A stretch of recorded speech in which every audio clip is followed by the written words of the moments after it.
Good afternoon, I'm Brian Johnson, a civil engineer with Nebraska Department of Transportation, and this is Teen Driver Safety.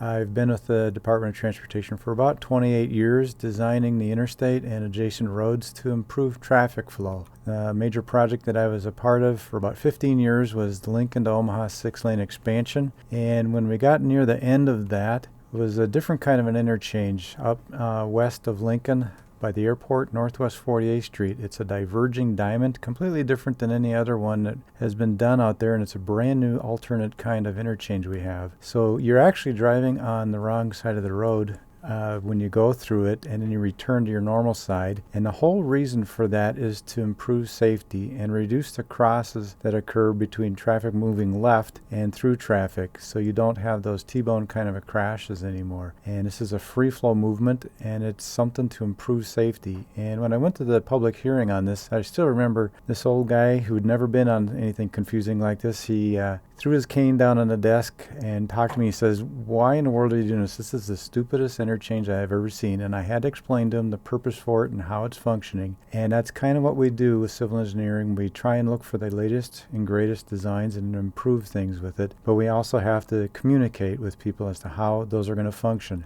So if I really wanted to be a diabolical engineer, this is a commercial here, a German commercial, about what a diabolical engineer would do about unsafe drivers flying down our street. And he is doing something to handle those kids flying down the street. Ja, was machst du denn da, Gisela? Ja, Mensch, die Kamera läuft ja schon. Ja, komm doch mal hierher. Ja, komm. So, haha, jetzt warte mal. Wart mal, Bursche, jetzt wollen wir mal sehen. So. Wollen wir mal sehen, Bursche. Du fährst mir hier nicht mehr durch. Ach Mensch, Gisela, doch nicht auf die Blumen. Hierher, komm hierher. Ja, so. Oh, jetzt kommt er. Jetzt kommt er. Lass mal Papa ran. Lass mal Papa ran. Jetzt müsste er sein.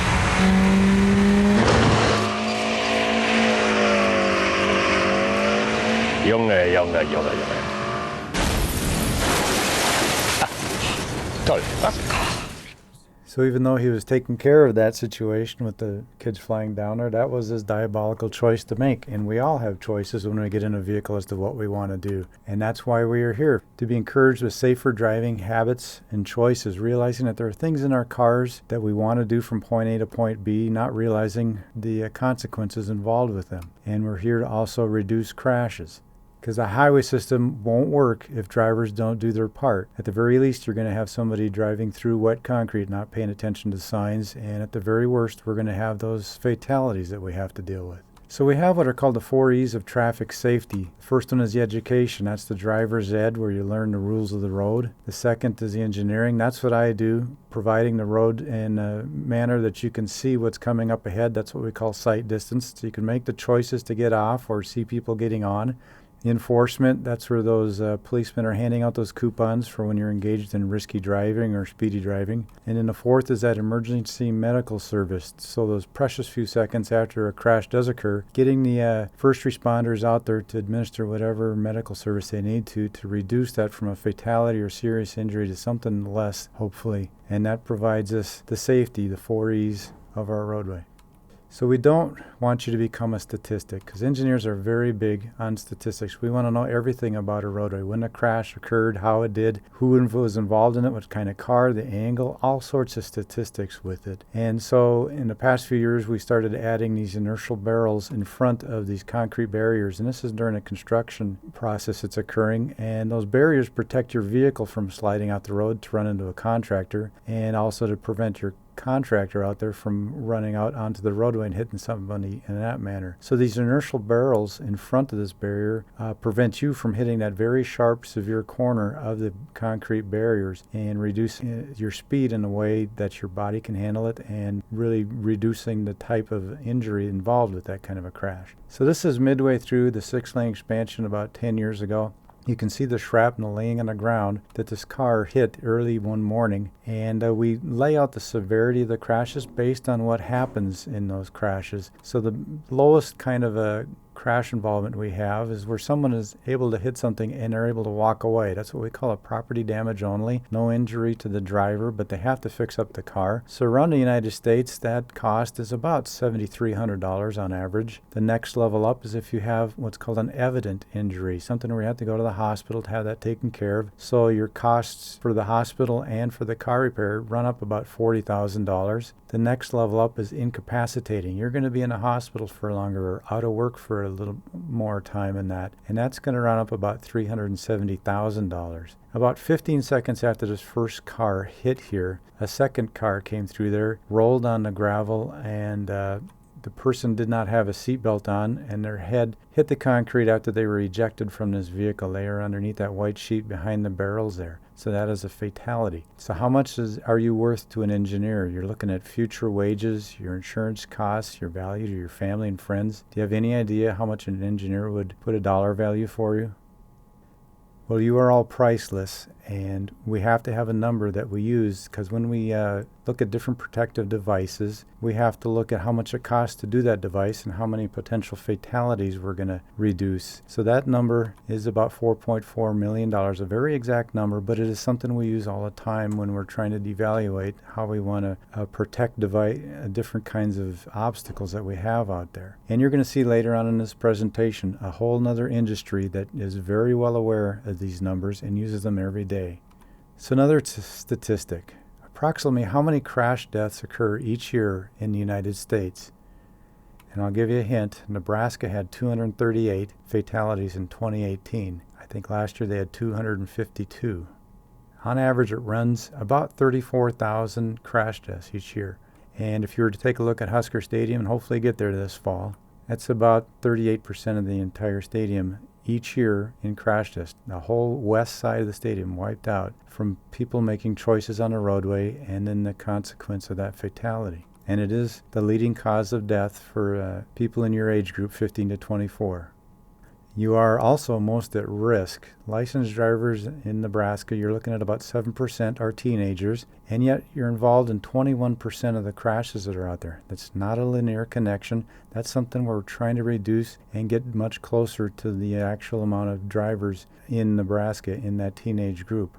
So why do people die? Well, crash deaths can be prevented with easy choices. We used to call it an accident, but that's kind of realizing that it's something that you are not in control of. It's like a meteor falling from the sky. That would be an accident, but a crash death is something we're starting to realize where you have made the choice to do something and the result of it is not good. Like this car on the right here, wrapped up underneath this truck. If you were to take a look of it from further out, you can see it's a sunny day, the road surface is not slippery, and the sight distance is sufficient. So what do you think caused this crash?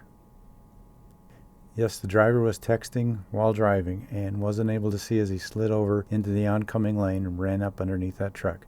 So you need to be prepared for anything, and that is key to your survival. It's what we call defensive driving out there. Something doesn't look right, slow down, get out of the way.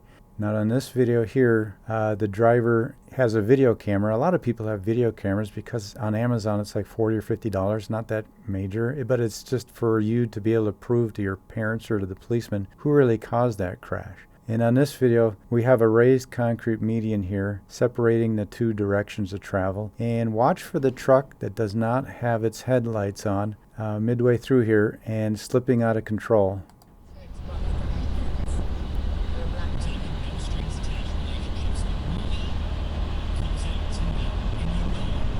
There it is oncoming.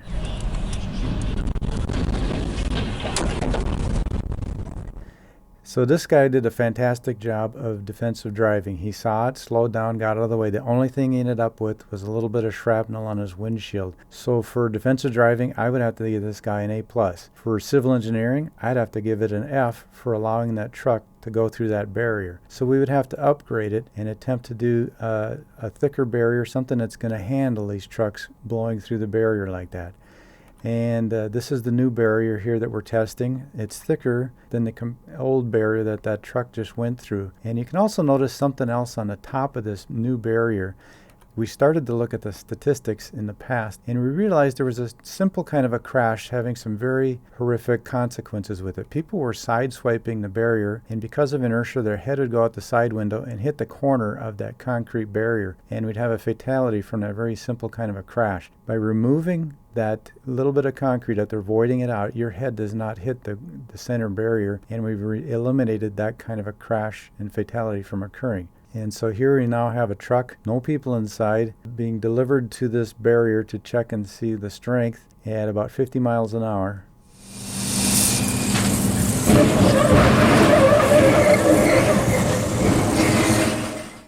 And that's what the civil engineers do. They test and improve the roadway, but now it's back to you, the choices that you make as you're driving out there, the buckling up, avoiding distractions, and avoiding impaired driving. So with the first one, the buckling up one, we have 2 crashes in Lincoln, Nebraska a few years ago. Which crash do you think was fatal? Now let me give you a couple clues. Low speed on the left, high speed on the right, middle-aged man and 4 teens, not buckled up versus buckled up. Yep, the one on the left. This guy was leaving a grocery store, very low speed. You can see the bags of grocery in a white car in front of him, but as he was turning out, he didn't realize the white car stopped. He ran into it, and then because he was not buckled up, hit the windshield and was killed. Whereas these 4 teens were in this white car here that ran on underneath this bridge here, ran into the concrete piers. This car is entirely shredded. And yet, because they were buckled up, they weren't ragdolling throughout here. They were able to be restrained, and when the car came to a rest, they were able to walk away with minor scratches and injuries. It made a complete difference in how that crash could have ended up.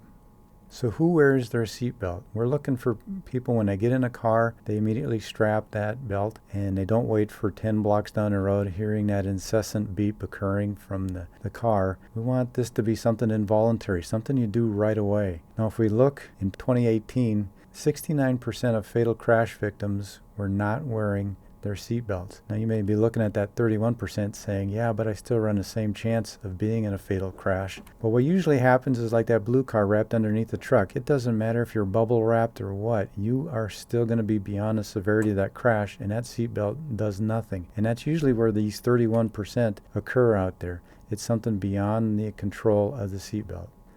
So here we have a video of a taxi driver. He does not have a seatbelt on. He has one arm resting on the passenger seat. And watch as he falls asleep and rolls the vehicle.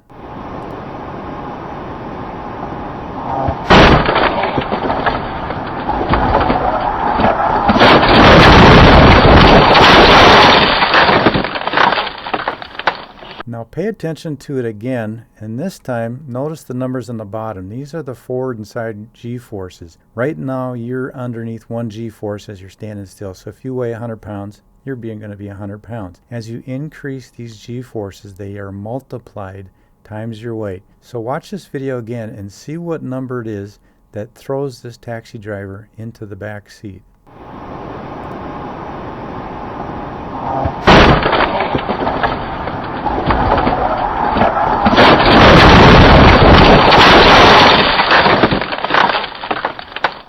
Now, if you're paying attention, this is about 6 to 7 on the G-force scale, and that would be him weighing 250 pounds roughly, about 1,500 pounds that he would have to use with one arm trying to restrain himself on the passenger seat, and that's just not going to happen. You'll be ragdolling about in that vehicle, unable to control yourself. Now this guy was very lucky. He was able to walk away, but there is some guardrail, that silver colored guardrail in the top corner of this picture that came very close to cutting his head off. He was able to survive, but if you had been in the back seat with a seatbelt on, I don't think you'd have been so lucky with this projectile coming through there. Now our highest type of crash that we have out there is what we call a single vehicle rollover. Just one vehicle losing control, spinning out of control, and then rolling several times. And that's what we have here. But we have 6 crash dummies proportionally weighed to your torso, your arms and legs, as you and I are. But none of them have a seat belt on in this vehicle. So count the bodies as they are ejecting out of this vehicle.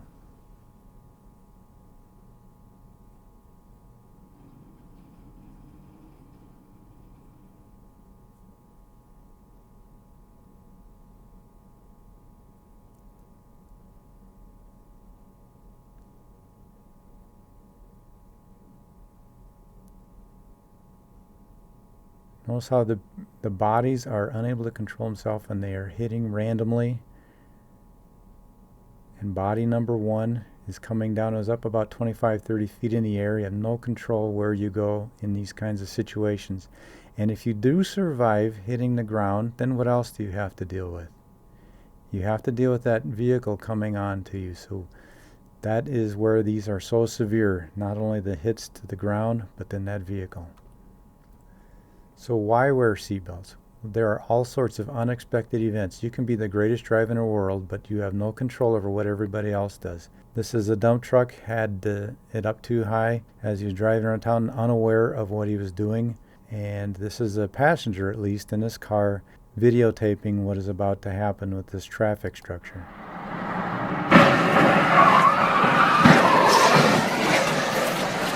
And it's great they took video of that. It would have been even better if they slowed down more and got out of the way, because you have no idea what's going to happen. But realize if it doesn't look right, it could be even greater impact to you, because they are very lucky that the side structure posts for this sign didn't come down any further, or it would have decapitated the passenger and driver here.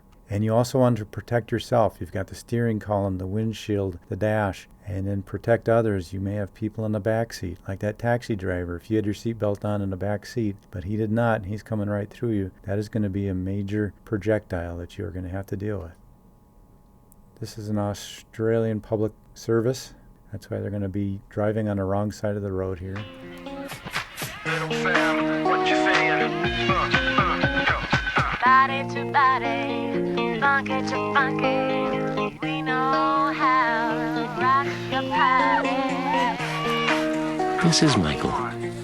Today he's going to hit his girlfriend so hard she ends up with permanent brain damage. Funky to funky, we know how to rock your party.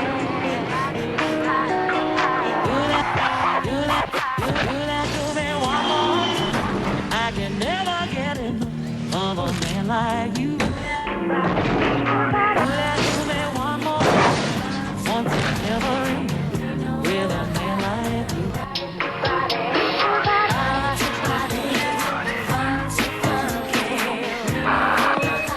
Three dead in this vehicle. The girl is critical. They say the guy without the seatbelt did the damage. No seatbelt, no excuse. So they did everything exactly right. They came to a stop, they had their turn signal on, but again, you're not in control of other drivers. You can be the greatest driver in the world, but if someone else is distracted, their vehicle will do some damage to you, and you have to be restrained with that seatbelt, or one person in a vehicle can ragdoll about, pinballing as a projectile, taking everybody else out, and that's what we need to avoid. So when we need to fix the road up, we have our maintenance workers out there and we want to protect them. And we have a dump truck with a crash cushion on the backside. It's not too hard to see as you're approaching, big yellow lights and a big yellow vehicle. This is what it looked like after a teenage girl ran into it at approximately 60 miles an hour. She hit it so hard it knocked the dump truck 3 feet ahead. And the maintenance workers did not want to go back there to see the vehicle. They figured it was a horrific mess. I was one of the first people on site after it happened and had this picture taken. Did this driver have her seatbelt on? It's a pretty horrific mess to the vehicle, but if you take a look at the windshield, it's in pristine condition, and she indeed did have her seatbelt on.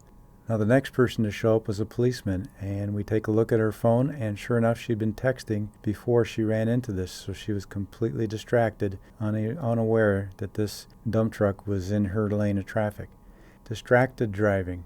It's all sorts of things that we have in our vehicle. We want to know the weather, the music, the directions, and where everybody else is, and what we want to do, get from point A to point B. And then you throw some people in there as well, and what they're doing, and what we try and do to accomplish as we're getting to and from work and home. But have you seen anything like this when you're driving about? Alright, so we're driving on the freeway, and I look over, and this guy is reading a book. And wait. Is it an iPad? I think it's a Kindle. Is that a Kindle and a book?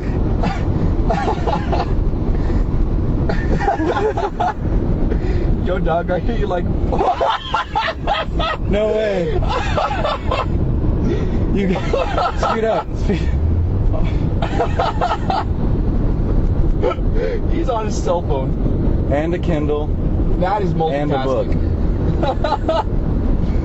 Have you ever seen anything like that before when you're driving around?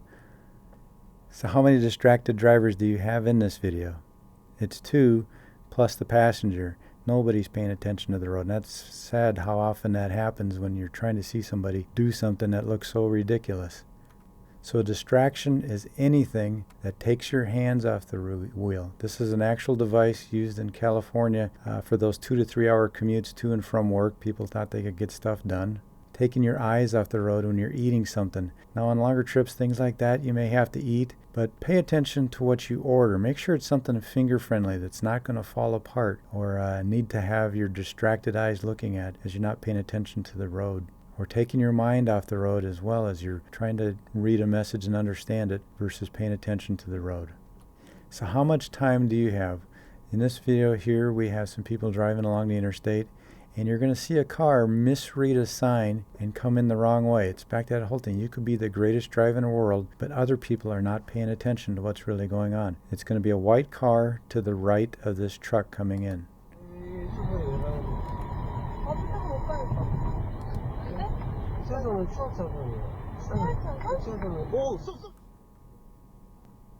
That's that defensive driving again, allowing you to slow down and reduce the severity of the injury that could be occurring with those crashes. I'm not sure how many fatalities we had in this crash, but it was all at full speed. Nobody was slowing down in time for that car that was not paying attention to the sign. So what's the problem? If you take a look at who's driving out there in this circle of red, and who has a cell phone out there in blue, it's getting eclipsed every day more and more. To pretty soon we're going to have every single driver on the roadway with some kind of device at their disposal to distract them from the roadway. So again, you're 7% of drivers in Nebraska, but you're involved in 26% of crashes with cell phone distraction, a number that is way out of control that we are really attempting to reduce significantly. So if you split it out in teen cell phone crashes by age group, no one age group is exempt from the effects of the distraction. And if you take a look at this, the 16-year-olds are at 22% and the 19-year-olds also. What that tells me is that your experience is not going to improve your ability to drive with that kind of a distraction. You're going to have the same limited amount of ability at driving no matter how old you are as you continue through life. So what does research say? Most people simply cannot perform 2 or more tasks simultaneously without some kind of decline in performance. But they noted that there is no significant interference from radio broadcasts or books on CD. So why is that? It's because cell phones cause inattention blindness. You're focused on a thought, not on surroundings. When someone's talking to you, it actually kind of blinds you. You're looking at, in your mind, what the people are talking about to you, about the restaurant, their shoes, or something like that, and it allows you to not see what is actually going on in front of you. And so here we have some Department of Psychology in Utah. They did some tests in a simulator. They have people driving down the interstate, and they have to get off at a rest area at some point while talking on the phone. And so anyways, oh, I need to pass this guy. Oh my crap, I missed the rest area.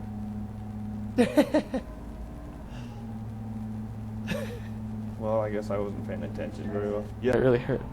I don't think I've ever heard of that before, but I'm sure it's possible. Yep. Also, Because generally, if you strain those too much, you're going to get into, like, pulmonary damage and stuff. Really? Yeah. Well, I never had any problem before or after. So. Whoops. Say I passed what? the exit. Well, you supposed to get off? Yep, totally passed it. Oh, way to go. To Mexico, I would go down there to scuba dive, and always we'd stay about a week and a half, and for a trip. Oh, I did? Shoot. What did you do? I missed my exit. Crap. Flip a you. No, just kidding. Don't. Yeah. Turn around. Do I just pull over to the side? Oh no, I even saw And it. she even saw it. That's that inattention blindness. You see what's going on in front of you, but you're so focused on what the conversation is about, you just can't tell what to do. So now let's change the situation. We'll have 2 people in the vehicle, neither of them on the cell phone, but they're talking to each other. Will they be able to get off at a rest area? Not used to snow at all.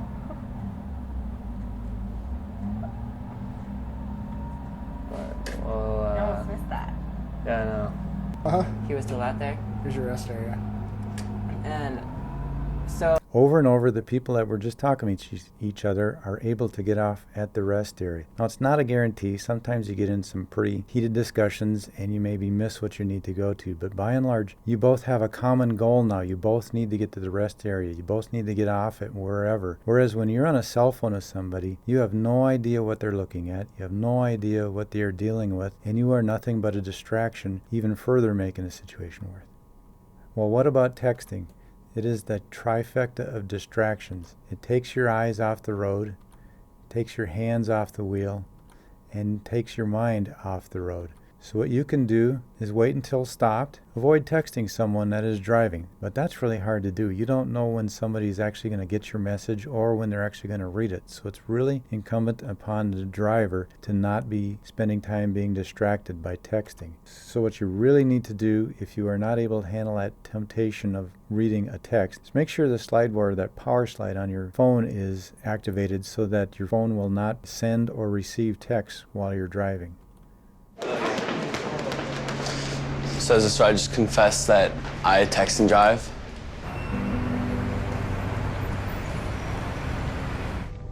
If I get a text, I'll look at my phone. It's definitely texting. Instagram, Twitter, Facebook. Snapchat. I do Snapchat and drive sometimes. Texting is like my main form of communication. Boredom, honestly. I've only never done it at stoplights. I've always been really good about it. The passenger has a pretty important role driving now, where they're like, oh, red light, red light. If someone that you like texts you, you're like, you can't just like let it sit there without just knowing what they said. Because what if something exciting's happening or something happened? Like every time I do it, I think about it, I'm like, why am I doing this? And then I just keep doing it. So I'd like to want to introduce you to a friend of ours. My name is JC. Hi, Alexis. Hi, Dash. Justin, nice to meet you. Nice to meet you. I just really quickly want to have a chat, tell you what happened to me.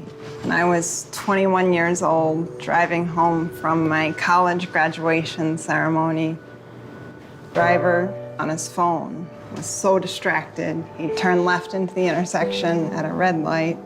Another car, an 18-wheeler, swerved to miss him and hit my family's car.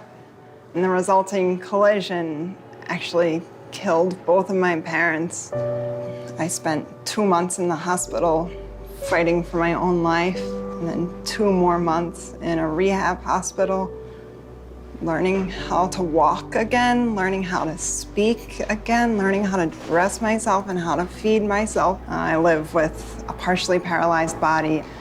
I didn't have my daddy to walk me down the aisle when I got married. Usually I use my phone to change a song on. I try to use it as little as possible, but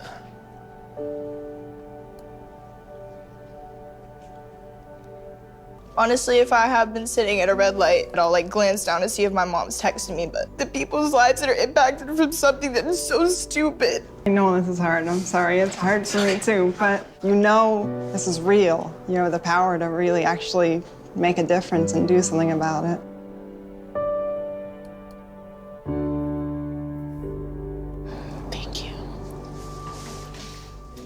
Crazy how cell phone use has taken off over the years. Everybody has one, everybody uses one, so we come up with crazy ideas to justify continuing to use them. Probably saw that one guy in there talking about how it's now up to the passenger to see where the red lights are. Once you start getting into that kind of thinking, and then you meet somebody like JC and what she's had to deal with, you realize just how crazy and ridiculous that kind of thinking is. JC has now had to deal with this for years on how to get over it, but I can't imagine, and I hope none of you ever have to deal with, being a person that has to go through what she had, or what the other driver had to deal with. Making a simple mistake, could have waited a few minutes, and then ended up taking out her family and having to deal with that burden for the rest of their life.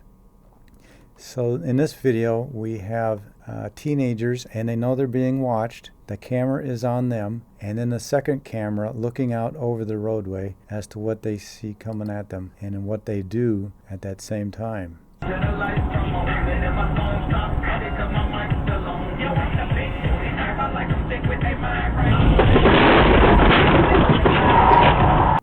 So what you are seeing there is the overcorrecting of a vehicle when you violently change the direction as you slide off the road a little bit. Doesn't matter how good the pavement is or how good the tires are or whether it's slippery or not, you're going to completely lose control of that vehicle, and you'll see it over and over again as these next videos continue.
Who's the worst driver, women or men?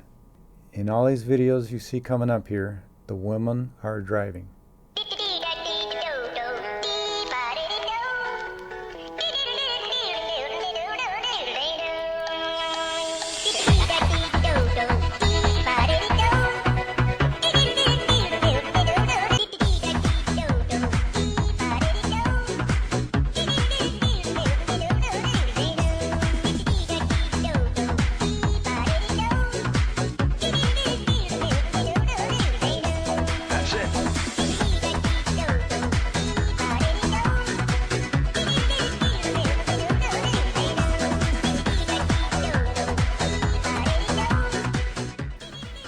So all this girl is trying to do is park her car. We speeded up the time because it's going to take her quite a while to do this.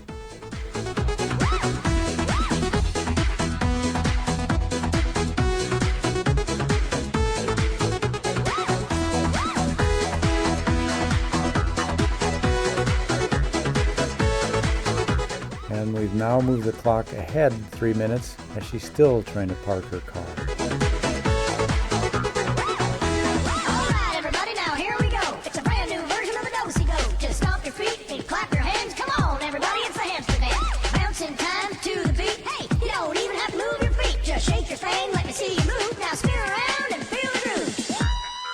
Let's try it.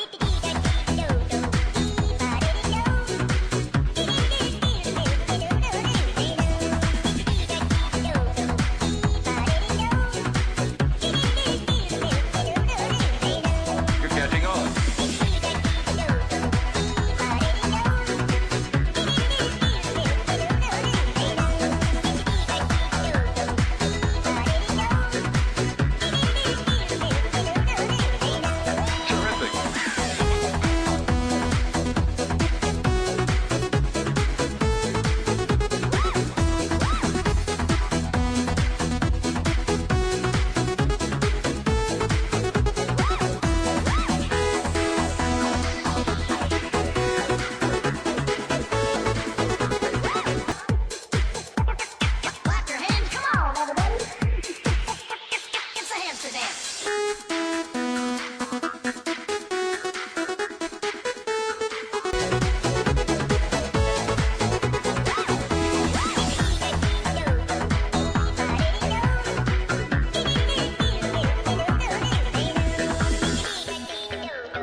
So, who's the worst driver, women or men? Well, what we do is look at the statistics. So who's going to have more crashes, men or women? The men. How about injuries, women or men? And the last one, fatalities. Who's going to have more of those? And it's not even close, is it? So I showed you these numbers at the beginning. So what other industry uses these numbers here? It would be the insurance industry. That's why men's insurance is so much higher than women's. They have those fatalities. Now what the women did in these videos, they were kind of dumb or stupid, but they all got away. They were all able to walk away from those vehicles with the property damage only. But when a guy does it, he does it with much more aggressive, higher speeds, and you're going to end up with the fatalities. One fatality at $4.4 million can handle a lot of property damage onlys, and that's why the men's insurance is so much significantly higher. The last one is impaired driving. What are some causes of impairment? I'm looking at ways that you do something to your body that registers it unable to react to what's going on the roadway. Alcohol, drugs, and fatigue. Here we have a sleepy driver in Florida, 60 miles an hour as he's approaching a toll booth. Now you see these toll booths out there on private roads. You stop into one of these sections here, you throw $1 or $2, and then you continue on the roadway. And we're going to see what happens as he runs into the crash cushions that have been designed to decelerate his vehicle properly. And there you can see how his car hit in a smoky fire mess there. But the driver had his seatbelt on, and he's able to get out of that fog and walk away from his nightmare. But that is the driver that had his seatbelt on. Did you see the passenger that did not have his seatbelt on? Well, they're about to find his body in about 2 seconds. Right over here. So now watch in slow motion what happens to your body when you do not have a seatbelt on and you come to a crash and halt as such. The passenger's very lucky his head did not hit the concrete, nor did he hit the corner of the building there, and this guy was miraculously able to walk away from this. This is something that does not happen very often at all. He had some minor scratches and bruises on him, but usually you hit your head or something that causes this to be a very severe injury or fatality. Here we have an interstate with a green grass depressed median that's going to collect the water from the rain. It's going to go down to a culvert down by the bridge here. And this is a video from a sheriff's car. People are slowing down for the semi that is stopped on the right. But you're going to see a car coming up behind the sheriff and pull into this depressed median of grass here. And the driver is a teenager, and he's underneath the influence of marijuana, and he's unable to react to what's going on because he's also doing 100 miles an hour.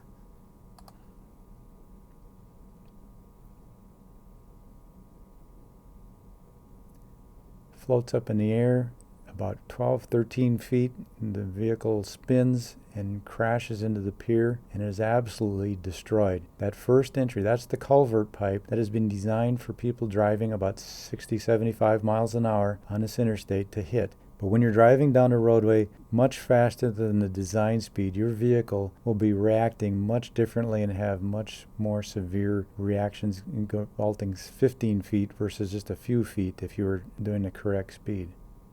Now for alcohol-related crashes in Nebraska, you're 7% of the drivers, and yet you're involved in 11% of crashes with alcohol. It should be lower. It should be 0 because you shouldn't be drinking at your age, but it does occasionally happen, and when it does, don't drink and drive. Have somebody else do the driving for you, or have somebody else pick you up. Call an Uber, a friend, or a cab. Have your parents come and get you from the party instead of picking you up at the morgue. That's the major difference. You do not want to be able to not see what's going on the roadway and unable to react to it and having these kind of horrific crashes.